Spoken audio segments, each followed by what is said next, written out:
भारतीय राष्ट्र सेवक संघ ने लखनऊ में प्रेस वार्ता आयोजित की। इस दौरान मनोज श्रीवास्तव मुख्य रूप से मौजूद रहे और उन्होंने भारत का स्वाभिमान और भारत का सम्मान रथ यात्रा के उद्देश्य और महत्व के बारे में जानकारी दी। साथ ही उन्होंने ये भी बताया कि ये यात्रा देशवासियों में राष्ट्रीय एकता और संस्कृति जागरूकता बढ़ाने के लिए आयोजित की जा रही है और इसके माध्यम से भारतीय विरासत, संस्कार और देशभक्ति की भावना को मजबूत करने का प्रयास किया जाएगा।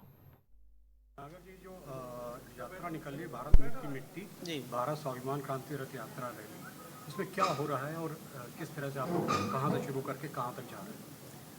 नमस्कार। सबसे पहले मैं अपने पत्रकार बंधुओं को हृदय से भारत राष्ट्रीय सेवक संघ की तरफ से हृदय से हार्दिक अभिनंदन और आप सभी का वंदन करता हूं। जनपद लखनऊ में प्रेस वार्ता का श्रेय मैं अपने बड़े भाई मनोज श्रीवास्तव जी को देना चाहता हूं और उन्हीं के साथ में संजीव श्रीवास्तव जी और तमाम मेरे साथी भारत राष्ट्रीय सेवक संघ के प्रदेश अध्यक्ष ठाकुर विक्रम सिंह सोलंकी साहब, जिनके सहयोग से इस प्रेस कॉन्फ्रेंस को किया जा रहा है और तमाम पत्रकार बंधुओं के सहयोग से भारत राष्ट्रीय सेवक संघ के तत्वाधान में भारत की मिट्टी भारत स्वाभिमान क्रांति रथ यात्रा रैली का एक गौरवशाली इतिहास रचने जा रहा है। ये भारत की संस्कृति धरोहर को पुनः जन जन तक पहुंचाने का संकल्प लेकर भारत राष्ट्रीय सेवक संघ ने एक ऐतिहासिक यात्रा का आयोजन करने का मन बनाया है। यह यात्रा दिनांक 3 अक्टूबर 2025 को भारत की राजधानी नई दिल्ली से प्रारंभ होकर यह रथ यात्रा देश भर में जन जागरण का संदेश फैलाते हुए 14 अक्टूबर 2025 को भारत नेपाल सीमा 12 इंच तक जाएगी। राजा सुहेलदेव की पावन धरती तक इस यात्रा का समापन होगा। यह यात्रा का समापन यही नहीं बल्कि भारत के अन्य राज्यों में भी इस यात्रा को द्वितीय चरण में निकाला जाएगा। इस यात्रा रैली यह केवल एक रैली ही नहीं है बल्कि राष्ट्र निर्माण की एक प्रेरक यात्रा है जिसमें युवाएं, महिलाएं, सामाजिक कार्यकर्ता, शिक्षक, विद्यार्थी और नागरिक सक्रिय रूप से भाग लेंगे। यात्रा के दौरान विभिन्न स्थानों पर अलग अलग जिले में जैसे गाजियाबाद, हापुड़, मेरठ और इस बिजनौर, अमरोहा, संभल, मुरादाबाद, रामपुर, बरेली, शाहजहांपुर, बदायूं, सीतापुर, हरदोई के रास्ते से लखनऊ 13 अक्टूबर को ये पहुंचेगी और यहां से 14 अक्टूबर को नेपालगंज तक पहुंचेगी।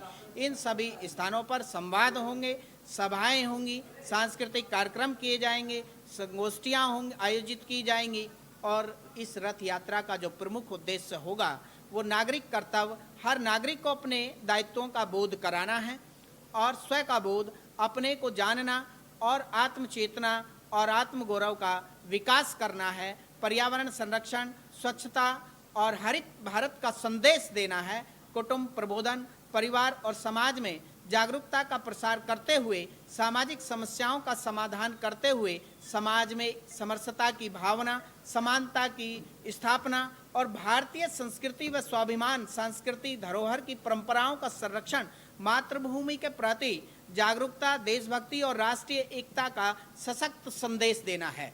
इसका यात्रा का जो भावनात्मक संदेश होगा, यह यात्रा केवल भौगोलिक दूरी ही तय नहीं करेगी बल्कि एक एक व्यक्ति को जोड़ने का काम करेगी।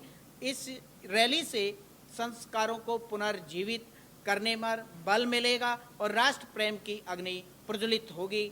आओ मिलकर कदम उठाएं, देशभक्ति के गीत गाएं। भारत की मिट्टी, भारत की शान, देश की धड़कन, देश की जान, अनेकता में एकता का संदेश, भारत का स्वाभिमान, भारत का अभिमान क्रांति रथ यात्रा को ये सफल बनाएगी।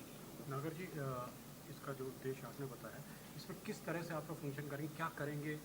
इस कार्यक्रम विस्तार से बताएं। इस कार्यक्रमों के माध्यम से, संगोष्ठी के माध्यम से लोगों में एक अवेयरनेस पैदा करेंगे, जन जागरूकता।